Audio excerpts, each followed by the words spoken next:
जय शिवराय मित्रांनो. तर मी आज माझ्या शेळींचं करणार आहे डिवॉर्मिंग. डिवॉर्मिंग म्हणजे काय की शेळींचं जंतुनाशक म्हणजे शेळींच्या पोटातील किडे मारणे. तर जंतुनाशक करणे का गरजेचं आहे तर एकतर प्रॉपर शेळीचं वजन वाढवण्यासाठी, तिला प्रॉपर भूक लागण्यासाठी, दूध उत्पादन वाढण्यासाठी.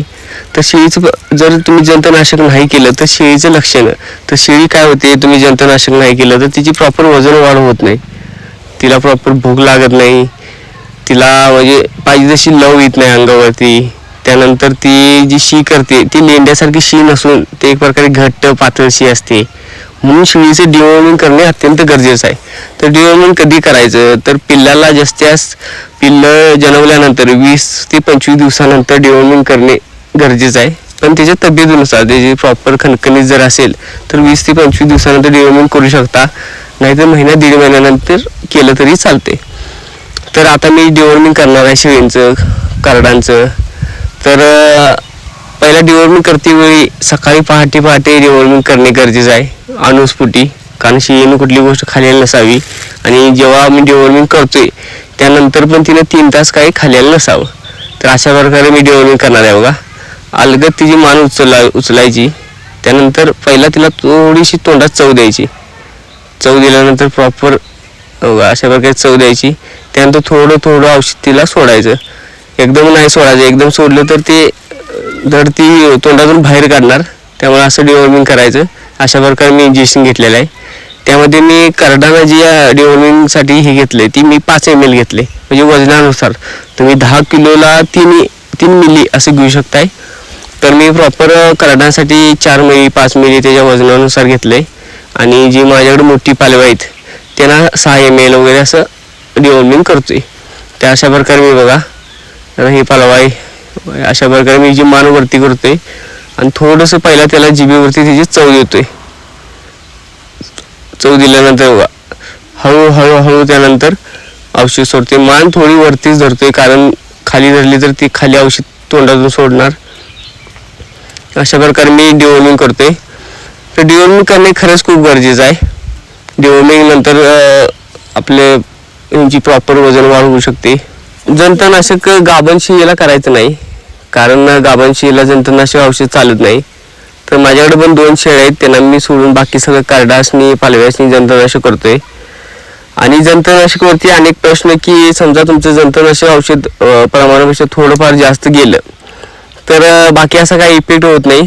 तर जास्तीत जास्त काय करडासनी किंवा तुम्ही ज्यांना शेळीसनी जर जंतुनाशक केलं असेल तर त्यांना संडास लागू शकत्या. तर ते मोठं औषध दिल्यानंतर ते पण कमी येते.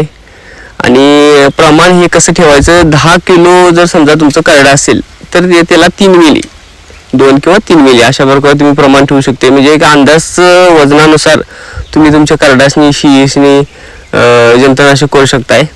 तर माझ्याकडे बघा आता एक बीटल क्रॉस आहे. आता ह्याचं थोडंफार वजन जास्त आहे म्हणून मी याला आता 5 ml वापरतोय.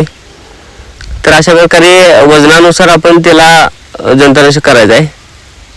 तेव्हा बीटल क्रॉस आहे आणि ह्याचं आम्ही नाव ठेवलेलं आहे मोटू. आमचं मोठं आहे बघा. तर ह्याला मी 5 ml घालतोय कारण ह्याची थोडंफार वजन जास्त आहे. आणि महत्त्वाची गोष्ट म्हणजे जंतुनाशक हे औषध दिल्यानंतर दुसरा कुठलाही साईड इफेक्ट होत नाही किंवा शेळीसनी काय उलट तुमची तब्येत सुधारेल, पण बाकी असं काय साईड इफेक्ट होत नाही.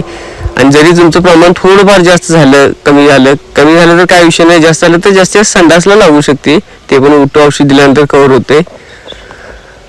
आणि मित्रांनो आपल्या मनात एक प्रश्न असतोय की माझी शेळी बिटल आहे किंवा उस्मानाबादी आहे किंवा गावरान आहे आणि माझ्या शेळीला डोस किती. तर असं काय नाही, प्रत्येकाला डोस हा सेमच आहे. म्हणजे तुमच्या वजनानुसारच डोस आहे. तर अनेक समज असते लोकांच्यात की आमची एक शेजारी काकू होती, त्यांच्याकडं लहान करडी होती एकदम गावरान साधी. तर त्याला म्हणलं तुम्ही शेळीचं डिवॉर्मिंग केले काय, म्हणजे जंताचं औषध दिले काय असं म्हणलं.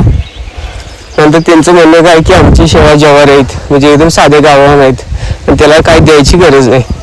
तर असं काय नाही मित्रांनो, जंतुनाशक सगळ्यांनी करणे गरजेचं असते. कारण जंतुनाशक म्हणजे त्यांच्या पोटात मारणे. जर आपण जंतुनाशक नाही केलं तर त्याला कितीही खायला जर तुम्ही घातलं तर त्याचा काय उपयोग होणार आहे का. आणि मित्रांनो जंतुनाशक जेव्हा आपण करतोय म्हणजे समजा आपण एखादं करडाचं जंतुनाशक करावले तर बघा प्रॉपर त्याचं काय करायचं, डोकं थोडं वरती करायचं आणि हळूहळू त्याला थोडं थोडं औषध सोडायचं तोंडातून, म्हणजे एकदम पण नाही सोडायचं की जो ठसकेलं वगैरे असं नाही करायचं. हळूहळू औषध प्रॉपर त्याच्या तोंडातून आत जायला पाहिजे आणि बाहेर पण न सांगता असं जायला पाहिजे, असं औषध हळूहळू घालायचं. आता मी जे करते बघा, हे आमच्या कळपातील डॉन आहे, म्हणजे याचं नाव टायसन आहे.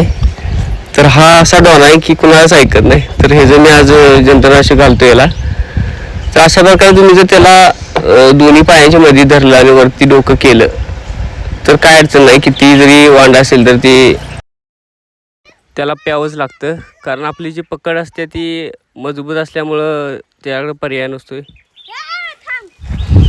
आपण एकदा डिवॉर्मिंग केलं की त्यानंतर 2 महिन्यांनी पुन्हा आपण डिवॉर्मिंग म्हणजे जंतुनाशक देऊ शकतोय. महिन्यां किंवा 2 महिन्यांनी दिलं तरी चालतंय. आणि मित्रांनो, माझा व्हिडिओ कसा वाटला तुम्ही नक्की मला कमेंट करा आणि तुमचे काय प्रश्न असतील जंतुनाशकाविषयी ती मला नक्की कमेंट करा मित्रांनो.